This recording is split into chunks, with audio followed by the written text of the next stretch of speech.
All right, let's dive right into this explainer. Today, we're going to objectively unpack the profound historical and cultural impact of a figure you absolutely know, but maybe haven't analyzed through this specific lens. Jesus of Nazareth. Our source material today is The Architect of Hope, and it presents a really fascinating breakdown of his enduring legacy. Let's unpack this narrative together to understand exactly how a single life lived over 2 millennia ago is literally still shaping our modern world. So right out of the gate, we have to tackle the hard question posed by our source material. Was he actually that great? I mean, in a modern world that's pretty filled with skepticism, it's a completely valid historical and sociological question. Was he truly a figure of unparalleled greatness, or was he, just a regular guy whose stories simply spiraled way out of control over the centuries? Let's dig in and see exactly why his legacy has lasted. Just think about this for a second. It's a completely wild paradox. He never led an army. He never held a political office. He didn't even write a book. He literally lacked all the traditional, conventional markers of power that history usually demands for someone to be considered great. Yet somehow, this is the very man who became the center of the Western world's calendar, influenced our foundational laws, and shaped the faith of billions. It's a historical anomaly, and it definitely demands our attention. Okay, Section 1. The Man from Nazareth, a Humble Beginning. To really grasp the sheer scale of his impact, we have to rewind to the very beginning. And we're not starting in some lavish palace surrounded by wealth and influence. We're starting in complete and utter obscurity. His story begins in a stable, specifically in a feeding trough, tucked away in this remote, dusty corner of the massive Roman Empire. He was born into a simple carpenter's family, which proves a really powerful underlying theme of his narrative. True greatness absolutely does not depend on where you start. His beginnings were as far removed from worldly power as you could possibly get. Yet, that obscure background sharply contrasted with what his followers saw as his inherent nature. The source notes that even as a kid, he possessed a wisdom that completely baffled the established experts and scholars of his day. It wasn't about formal education or having the right pedigree. It was this internal illumination that immediately and obviously set him apart from the crowd. Moving on to Section 2, Revolution of the Heart, Radical Teachings. So, when he reaches adulthood and actually kicks off his public ministry, he doesn't just preach your standard, run-of-the-mill religion. He ignites a revolution of the heart, centered on this incredibly famous directive, the Golden Rule. Do unto others as you would have them do unto you. Now, interestingly, while variations of this rule definitely existed in other ancient philosophies, phrasing it as a proactive command, literally telling people to do unto others, well, that was a massive disruption to the status quo. It demanded a level of proactive empathy that was entirely groundbreaking for the time. And think about the ultimate contrast here. On side A, you've got the established, accepted norm of the ancient world. An eye for an eye, retaliation, getting even. But then on side B, he introduces this incredibly radical proposal: love your enemies and pray for those who persecute you. It was a direct, unapologetic call to totally discard a worldview built on vengeance and replace it with a new world built on unconditional grace.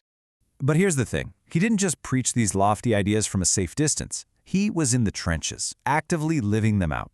He intentionally brought this radical message straight to the people society had completely discarded. He sat right there with the outcasts, the broken, and the forgotten, validating their worth in a culture that literally deemed them worthless. Section 3. Miracles and the Outcasts, Healing the Human Spirit. Because of how he lived and acted, stories about him just exploded. They spread like wildfire across the land. We're talking about accounts of healing the blind, calming massive storms, and miraculously feeding thousands of people with basically nothing. And look, whether you view these historically as literal divine interventions or as really powerful, enduring metaphors, there's no denying that these accounts absolutely captivated the imagination of the ancient world. Regardless of how you interpret those events, the crucial takeaway is that he undeniably possessed this unique power to heal the human spirit by elevating the marginalized. By treating the least of these, the poorest, the sickest, the most rejected people around, with the dignity of kings, he was profoundly, structurally disruptive.